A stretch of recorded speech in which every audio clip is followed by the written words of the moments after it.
आज की इस वीडियो में हम आयुर्वेद के बहुत ही महत्वपूर्ण विषय द्रव्य गुण शास्त्र के अंतर्गत द्रव्य गुण शास्त्र के प्रयोजन के बारे में जानेंगे, जिसके अंतर्गत हम द्रव्य गुण शास्त्र के प्रयोजन अर्थात इस द्रव्य गुण शास्त्र को पढ़ने के कारणों के बारे में जानेंगे।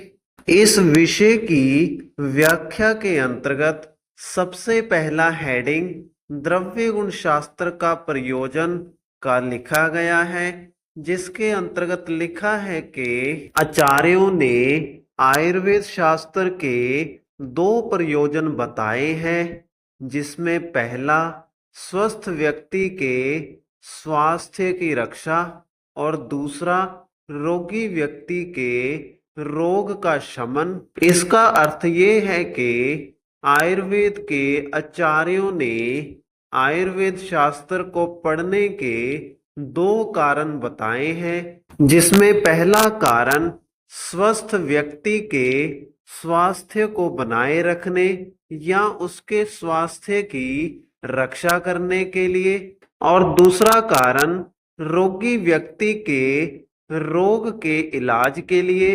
इसके बाद आगे लिखा है कि जीवन के लिए आहार का महत्व है। भुक्त आहार से दोष, धातु, मलों का निर्माण होता है। जब यह दोष आदि साम्य अवस्था में रहते हैं तो व्यक्ति स्वस्थ रहता है, तथा जब यह वैषम्य अवस्था में रहते हैं तो व्याधि की उत्पत्ति हो जाती है। उस समय औषध या द्रव्यों के द्वारा ही चिकित्सक बढ़े हुए दोषों को कम करना, क्षीण हुए दोषों को वृद्ध करना तथा साम्य अवस्था में रहे दोषों को साम्य अवस्था में रखना, यह कर्म करता है, जिससे सभी दोषों में साम्य अवस्था आकर व्यक्ति स्वस्थ हो जाता है। आहार को औषधि भी कहा गया है। तो अब इन पढ़ी हुई लाइंस का अर्थ जान लेते हैं। जीवन जीने के लिए आहार एक बहुत ही महत्वपूर्ण अंश है। भुक्त आहार अर्थात खाए हुए आहार से शरीर में दोष, धातु और मलों का निर्माण होता है।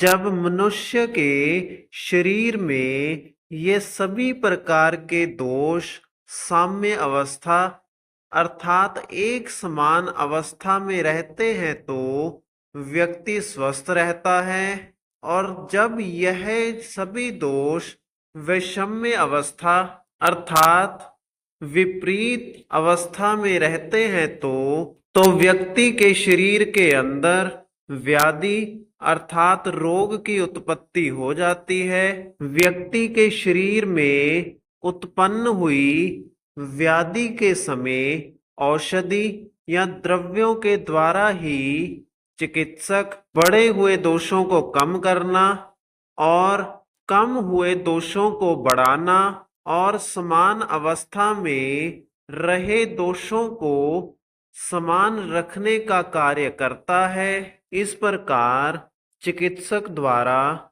औषधि और द्रव्यों के सही प्रयोग से सभी दोषों में एक समानता आकर व्यक्ति स्वस्थ हो जाता है। इसी कारण से आहार को औषधि भी कहा गया है। इसके बाद आगे लिखा है, जीवन जीने के लिए जब किसी द्रव्य का उपभोग करते हैं तो वह आहार कहलाता है, तथा उसी द्रव्य का प्रयोग दोष आदि को साम्य अवस्था में लाने के लिए करते हैं तो वह औषधि कही जाती है।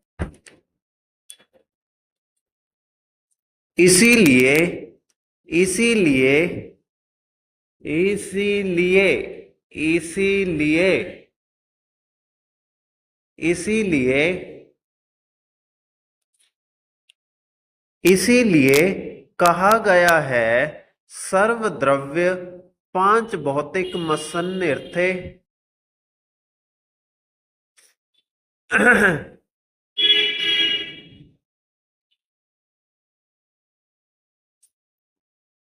इसीलिए इसीलिए कहा गया है, सर्वद्रव्यम पंचभौतिकम सन्निमर्थेन तेन युक्तिमर्थ च ताम। इसीलिए इसीलिए कहा गया है, सर्वद्रव्यम पांच भौतिकम समिन्नर्थे तेन युक्तिमर्थ च ताम भी प्रत्यय। अतः चिकित्सक को अपनी बुद्धि से उनका प्रयोग करना चाहिए।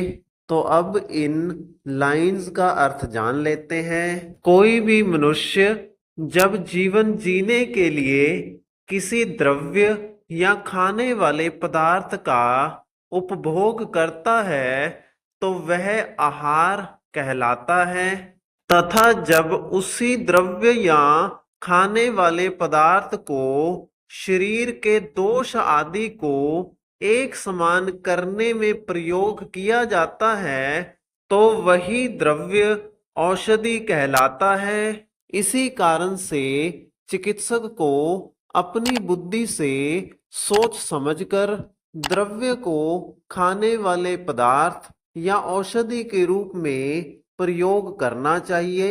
इस पैरे में आगे लिखा है कि इसके लिए आवश्यक है उसे द्रव्य का सर्वांगीण ज्ञान हो। जिस प्रकार विद्वान के लिए व्याकरण का ज्ञान होना आवश्यक है, उसी प्रकार चिकित्सक को योग्य चिकित्सा हेतु द्रव्य गुण का ज्ञान होना आवश्यक है। इन लाइंस का अर्थ ये है कि चिकित्सक के द्वारा इन द्रव्यों का प्रयोग करने के लिए यह आवश्यक है कि उस चिकित्सक को हर एक द्रव्य का संपूर्ण ज्ञान हो। जिस प्रकार भाषा के विद्वान के लिए व्याकरण का ज्ञान होना आवश्यक है, उसी प्रकार चिकित्सक को योग्य चिकित्सा करने के लिए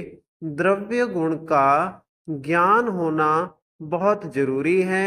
इसके बाद अगले पैरे में लिखा है कि यद ब्रह्मांडे तद पिंडे यद पिंडे तद ब्रह्मांडे, अर्थात जो सृष्टि में है उसी से यह शरीर बना है, तथा जो शरीर में है वह सृष्टि में है।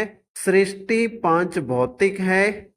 सृष्टि के सभी द्रव्य पांच भौतिक हैं, अर्थात पृथ्वी, जल, तेज, वायु तथा आकाश महाभूत से यह सृष्टि बनी है, तथा यह शरीर भी पांच भौतिक है। अतः द्रव्यों व शरीर में समानता है। जिस भी द्रव्य का प्रयोग किया जाए वह शरीर के अनुकूल या हितकर हो, इसलिए यह कहा जाता है कि यह औषधि शरीर के अनुकूल है, तथा अमूक औषधि धातुओं का वर्धन करते हुए आयु को बढ़ाती है, तथा अहितकर औषधियां या द्रव्य शरीर को हानि पहुंचाते हुए आयु को कम करती हैं।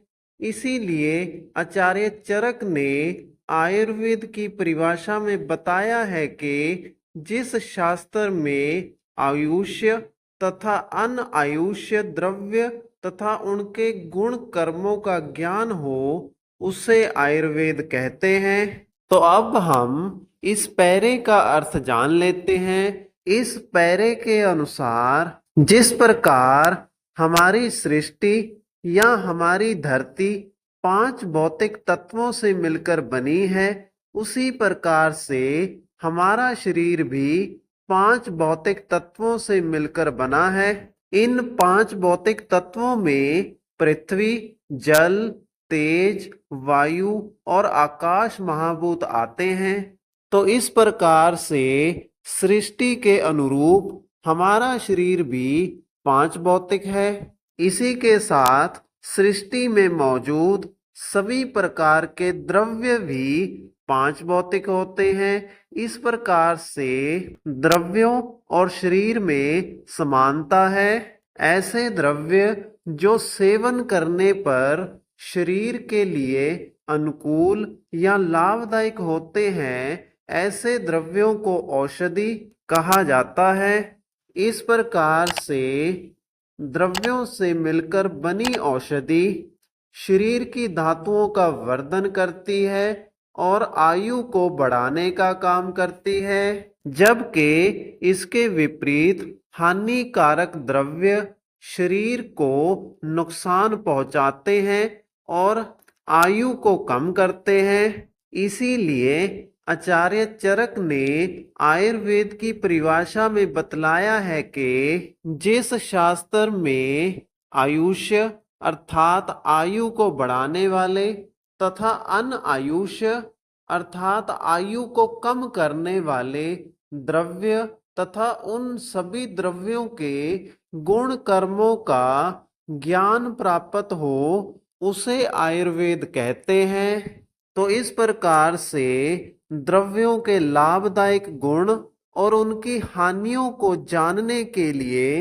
द्रव्य गुण शास्त्र को पढ़ना बहुत जरूरी है। तो इसी के साथ हमारी इस वीडियो का विषय यहीं पर समाप्त होता है। अगर आपको वीडियो अच्छा लगा तो वीडियो को लाइक करें और इसी प्रकार से आयुर्वेद से संबंधित वीडियोस प्राप्त करने के लिए हमारे चैनल को सब्सक्राइब करें।